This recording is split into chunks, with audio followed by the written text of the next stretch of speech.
Good morning, everybody. This is Lucas Ogas with Seco Spice. Today we're out here in the fields and we're talking about the path of the pepper.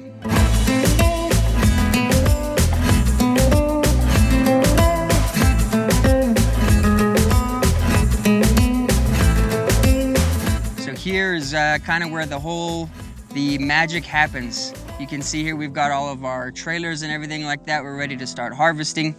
So what we would do, we would harvest our regular bins, and trailer by trailer we will haul them back directly to the chili plant. We'll give our lot number, our 4-digit lot number, and then from there we go ahead and dump all of our boxes. It's in a metered hopper.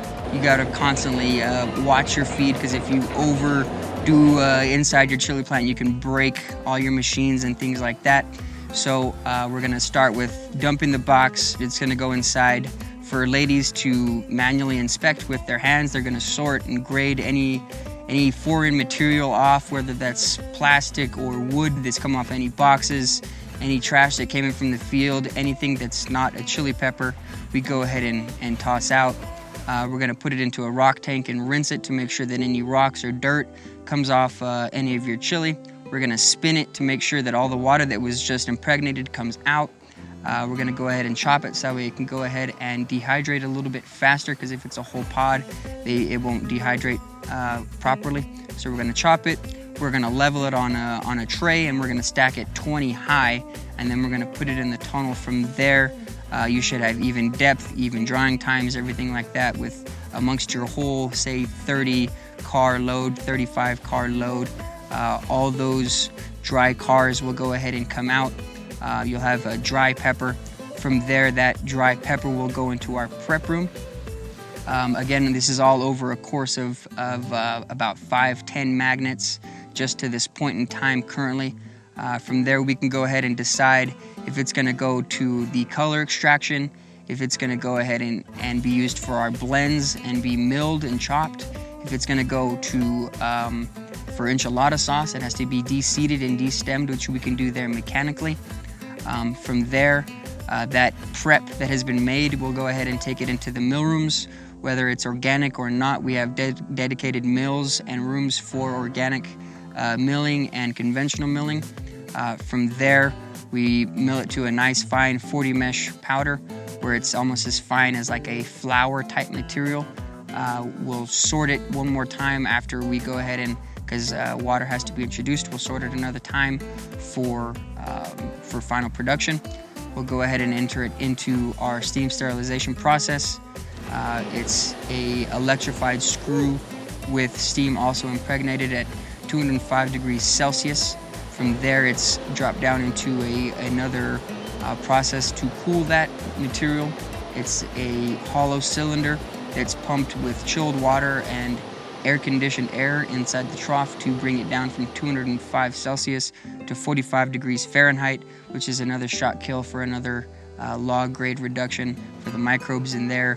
We sift it another time, package it, and along that process we are taking samples inside of our lab for reviewing and verification of the product that the reduction is properly done. We're checking for Salmonella, E. coli throughout the plant, through the whole thing, to make sure for our own verification that our cleaning process is done properly. And then from there we go ahead and ship it out to the Taco Bells of the world, the Burger Kings of the world, your smaller production. We sell it out to, say, your Mesilla Valley pharmacies, to your truck farms, to your smaller local-based companies. So the pandemic has affected everything globally. For us here at Seco Spice in Little Vado, New Mexico, we were deemed essential. So when Corona first started last year in March here, really with kind of shutdowns and things like that, we were lucky. We weren't really affected too much. We had to kind of shuffle some orders around a little bit when the initial lockdowns were mandated and everything like that. Luckily, things kind of alleviated, and we have good diversification with some of our customers, that once the restrictions were alleviated a bit, we went ahead and the production has doubled. So as of the end of October this year, we hit a new sales record with 2 more months to go still. So the pandemic It didn't necessarily hurt us because we had to restructure and reshuffle some of the cards, which adaptability. There's the best ability is adaptability. There's the other saying a best ability is availability. But for me personally, adaptability, because you adapt to survive. So we adjusted a few of our orders, and so now in 2021 we're at a new sales total. So it's helped us a bit in all reality. So it starts with my great-grandpa Adrian. He was here at the turn of the century. He actually died about 10 years ago, RIP great-grandpa Adrian. But so at the turn of the century, he started with a lot of cotton production. Wasn't really doing much chili peppers at the time. He was actually the county commissioner there in Sierra County in the early 1900s. So great-grandpa Adrian started the farming tradition in my family, on my dad's side of the family at least. And then as we kind of progressed through my grandpa Dickie, he did a great job. He started the chili production, and then so my dad kind of followed suit. So he's the third generation, and so he started Seco Spice, our actually chili processing company, in 1996. And so then I am now the fourth generation farmer, if you will, on my dad's side. On my mom's side, my grandpa Lou came from Brooklyn. He came down here. He opened the first chili dehydrator in the state, and then he opened the first extraction company in the state, Resilex Ltd. And so that puts me, again, third generation type farmer, because he did farm when he opened his first chili dehydration facility there in Hatch. So I've got lineage of chili and farming on both sides, third and fourth generation, so over 100 years.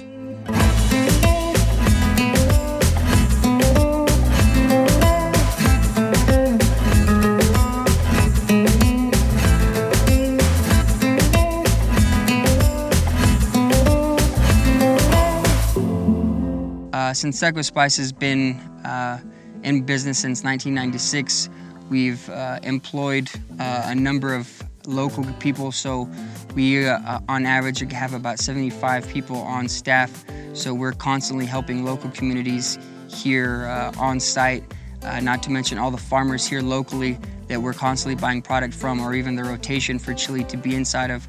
So I think the value is still a very local-based company. It still has your kind of more Hispanic traditions.